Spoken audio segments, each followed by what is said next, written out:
네, 오늘의 말씀은 시편 91편 10절에서 12절 200만 명 대 3명이란 제목으로 오늘 말씀을 증거하게 됩니다. 잠깐 기도하시겠습니다. 하나님 아버지 감사합니다. 숫자가 중요하지 않다는 것을 기억하고 살린교회 모든 동역자들이 하나님이 허락해준 운명에 따라서 내일을 바꿀 수 있는 자들이라는 믿음을 갖고 전진하게 하옵소서. 예수 그리스도의 이름으로 기도드렸사옵나이다. 아멘. 네, 오늘 저는 시편 90편 모세의 기도, 시편에서 유일하게 나와 있는 모세의 기도, 이 제목을 200만 명 대 3명이란 제목으로 말씀을 증거하게 됩니다. 오늘 배경을 보게 되면 가데스 바네아에서 이제 200만 명이 하나님께 불순종합니다. 가나안을 들어가라. 그런데 거인 족속을 보고 무서워서 못 들어가겠습니다. 그리고 하나님의 들어가라라는 명령을 불순종했을 때 그 200만 명은 광야를 돌면서 죽는다라는 하나님의 명령이 떨어지게 됩니다. 반면에 3명, 모세, 여호수아, 갈렙, 이 3명은 들어가서 우리의 땅으로 맞이할 수 있다라고 말을 하게 됩니다. 이 3명은 결국 살아남을 겁니다. 그러니까 하나님은 숫자가 중요한 게 아니라 남은 200만 명은 결국 광야를 돌면서 이 사람들의 생이 어떻게 전개되고 있는지, 그 사람들의 남은 인생은 미래를 바꿀 수 없는 인생으로 남아있다는 걸 기억해 주시고, 그리고 나머지 3명, 모세, 여호수아, 갈렙은 이 망해가는 200만의 모습을 보고 이제 어떻게 앞으로 전개되어서 그 삶이 남은 인생이 나오게 되는지를 오늘 설교를 통해서 간단히 조명해 보고자 합니다. 오늘의 내용들을 다 보면 결국 90장 5절에도 보면 주께서 그들을 홍수처럼 쓸어 가시나이다. 그들은 잠깐 자는 것 같으며 아침에 돋는 풀 같으니이다. 왜 이런 말을 하는 줄 아십니까? 200만이 지금 내가 세웠던, 모세가 세웠던 공동체 200만이 지금 직전에서 약속의 땅에 못 들어가고 불순종함으로 말미암아 광야로 돌아갑니다. 그리고 한 명 한 명이 죽어가는 모습을 모세가 보게 됩니다. 홍수로 쓸어가는 것처럼 계속 죽어나갑니다. 얼마나 모세 입장에서 슬픈지 아십니까?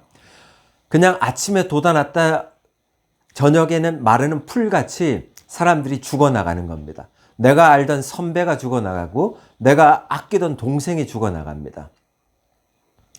여호수아도 똑같이 보고 있습니다. 갈렙도 똑같이 보고 있습니다. 그들의 마음이 얼마나 불편하고 정말 처참한지 모릅니다. 하나님께 불순종한 사람들의 인생 자체가, 그 200만의 인생 자체가 어떻게 전개되고 있는가를 제가 조명을 해본다라면 그들의 남은 인생은 이제 떠도는 인생이기 때문에 정착할 수 없는 인생입니다. 정착할 수 없다는 것은 인생에서 안식할 수 없다는 뜻입니다. 그런 인생을 늘 쫓겨다니는 삶을 살게 된다는 것입니다. 매일 죽어나가는 긴 행렬, 어떤 계획도 세울 수 없는 그런 입장입니다. 뭐 정착을 해야 농사도 짓고 집도 짓고 뭘 계획할 수가 있죠. 정착이 안 되는데 오늘 여기 살다가 또 다음 생을 위해서 떠돌아야 다니는 그런 인생인데 그들에게 남은 인생이 40년 있다 한들 30년 있다 한들 그들의 삶이 온전하겠습니까? 또한 그들이 이제는 후회하면서 땅을 치고 후회해도 소용이 없습니다. 왜냐하면 약속의 땅에 대한 꿈도 가질 수 없는 상태로 하나님이 이젠 심판을 해버린 겁니다. 너희들 200만은 남은 인생 내에 네 인생을 바꿀 수 없다. 낙인을 찍어버린 겁니다. 이런 사람들은 삶이 그냥 노동은 하는데 성과가 없습니다. 그냥 줄줄 새어나가는 것처럼 신명기 28장의 저주와 같은 그런 상황을 맞이하는 인생으로 지금도 살고 있는 사람이 있다면 기억하셔야 됩니다. 내가 하나님께 불순종했을 때 이 200만의 삶이 결국 나의 삶이구나. 이걸 빨리 인식하셔야 됩니다. 그들의 남은 인생은 궁극적 결실 없이 소모되는 삶입니다. 자기가 뭔가를 계획합니다. 내가 가족을 이렇게 먹여 살리고 나의 자녀들을 이렇게 훌륭하게 만들어야지. 다 소용없습니다. 하나님께 불순종한 사람들의 그 결말은 결국 광야에서 그냥 한 명 한 명 죽어나가는 그 모습입니다. 그러면 반면에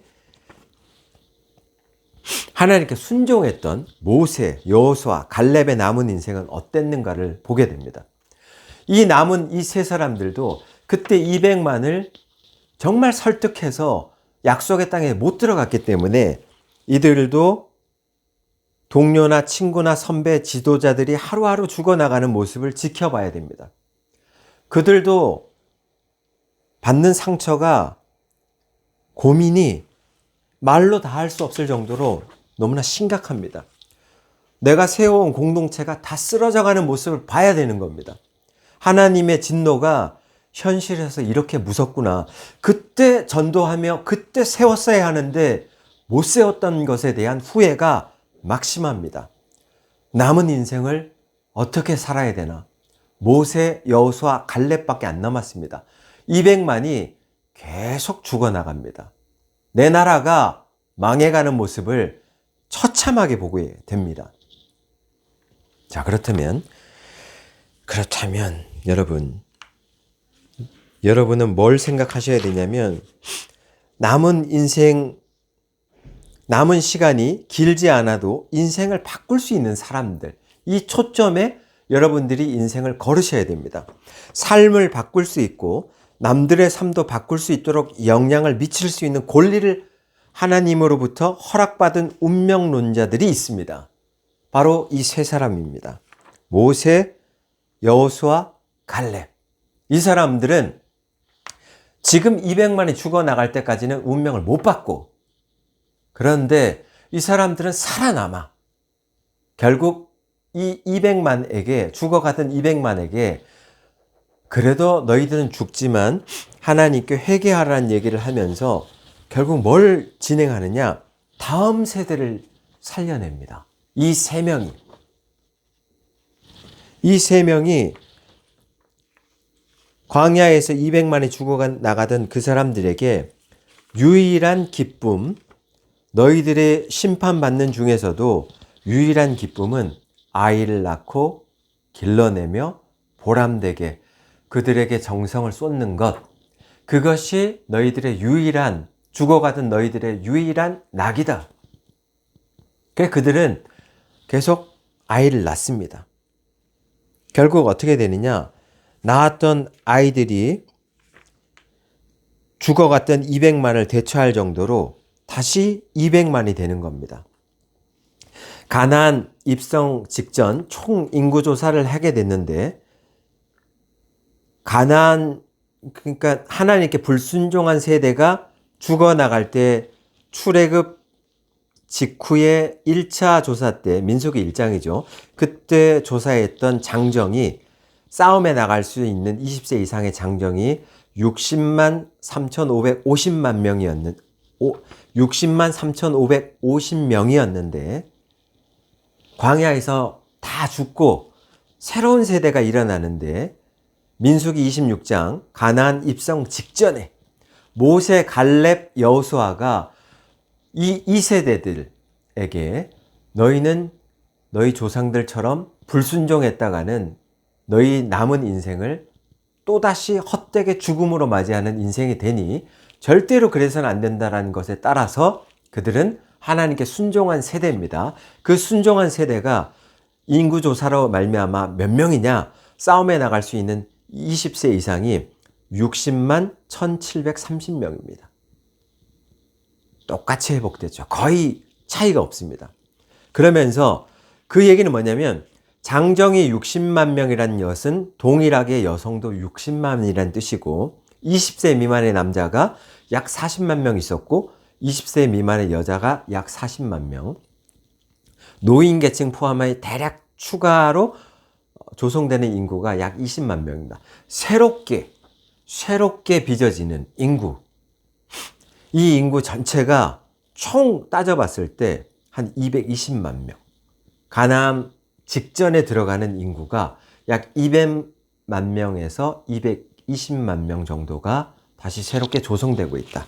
그러면 이 세 명의 운명을 바꿔야 되겠다라고 생각했던 이 세 명, 모세는 그러면 남은 인생을 어떻게 전개하게 되는가를 봤을 때 이 사람은 선배가 죽고 직장 동료가 죽고 뭐 자기가 아끼던 사람이 다 죽었어. 그걸 봤었던 입장에서 광야 40년 새 세대의 영적 아버지가 돼야 되겠다라고 마음먹습니다. 모세가. 단 세 사람이 200만을 바꿀 겁니다.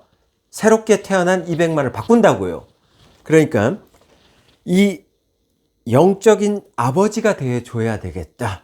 난 하나의 모세의 개인적인 삶을 사는 게 아니라 공적으로 200만 명의 영적인 아버지가 되어야 되겠다고 마음을 먹는다고요.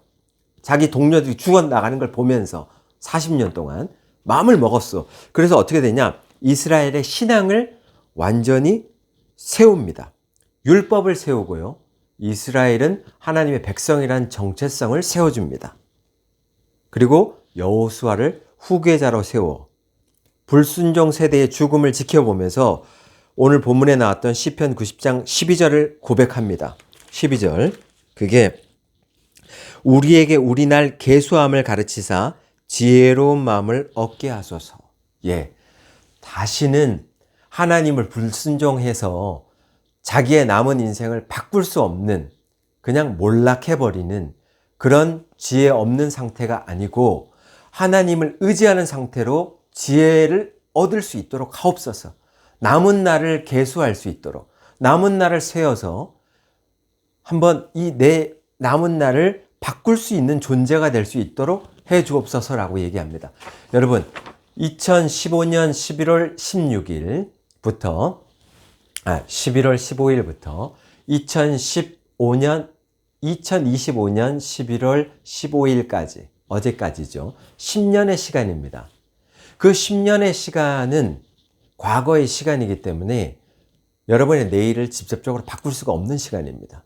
그러나 반면 2025년 11월 27일 월요일입니다.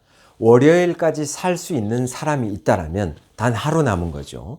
그 하루 남은 사람이 내일을 바꿀 수 있는 겁니다. 즉 뭐냐? 모세와 여호수아와 갈렙은 그래도 남은 시간이 있는 겁니다. 하나님이 그들의 삶을 바꿀 수 있도록 허락하신 운명론자들이란 뜻입니다. 이런 운명론자들이 오늘날 세대에 있다라면 그 소수가 200만, 죽었던 광야 1세대가 죽었던 200만 말고 새롭게 태어나서 올라왔던 200만을 갈 바를 제시한다. 지금 모세는 영적 아버지가 되어서 신앙을 세워주고 있고 율법을, 정체성을 세워주는 모습을 잘 보셨지요. 그러면 여호수아는 어떻게 바뀌냐? 광야에서 태어난 새 세대를 훈련시켜야 되겠다. 자기 선배가 죽어나가는 모습을 보면서 훈련이 없으면 다 죽어나가는구나. 가나안 직전에 가서도 하나님을 변심하는구나. 절대 훈련이 없으면 이 민족은 망하는구나. 그러면 나는 가장 강력한 믿음의 세대를 형성시키고 약속의 땅을 정복하는 사명을 위해서 남은 인생을 쓰겠다. 그래서 여호수아는 훈련시키는 세대. 여호수아 5장에 가서 새로운 세대가 올라왔을 때 여호수아는 그들에게 훈련시키고 정복하고 가나안 땅을 정복하고 땅을 배분하는, 그렇게 해서 약속의 땅에 들어가게 만드는 새 세대를 훈련시키는 지도자로 남은 생애를 살았고 200만을 변화시켰다. 나머지 하나, 갈렙. 갈렙은 85세가 되어서도 가장 어려운 산지를 달라라고 합니다. 내가 저 산지를 점령하러 들어가겠다. 나에게 맡겨달라고 여호수아에게 얘기할 정도가 됩니다. 남은 인생 전체가 하나님께 순종한 자는 반드시 상급이 있다라는 표본이 되는 겁니다.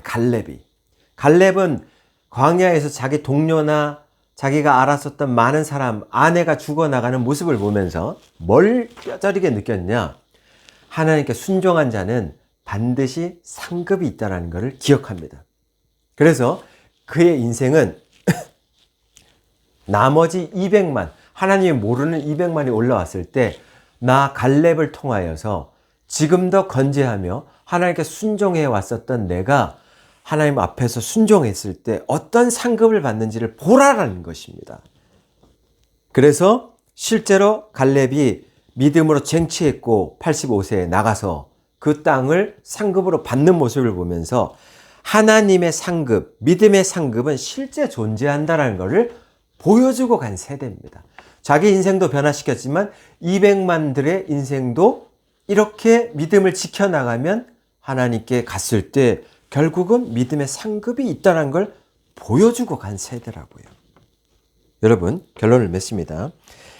오늘 우리는 200만처럼 죽어가는 인생을 살겠습니까? 아니면 3명처럼 각자 죽어나가는 처참함의 상처를 보면서 결국 나의 남은 인생을 변화시키지 않으면 모두가 죽는 세대가 되는구나. 그래서 자기 인생을 변화시키는 그 3명이 되겠습니까? 후자의 삶이 정말 가슴 뛰지 아니하겠습니까?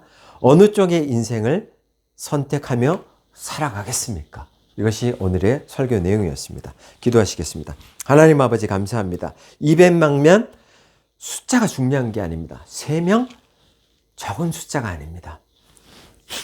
준비되는 데 있어서 많은 시간이 걸릴 수는 있겠으나 그러나 그 사람들이 하나님으로부터 너는 3명 안에 들었고 너는 네 남은 인생도 바꿀 수 있는 자며 남들의 인생도 바꿀 수 있는 자로 내가 은혜를 허락한 자다라고 하는 그런 사람이 있다라면 얼마나 큰 축복인지 모릅니다. 그 사람들은 이제 정신을 차리고 무너져가고 있는 200만, 무너져가고 있는 내 민족을 보면서 살려내야 되겠구나. 난 어떤 인생을 살아야 되겠는지를 잘 기억하는 자들 되게 축복해 주시옵소서.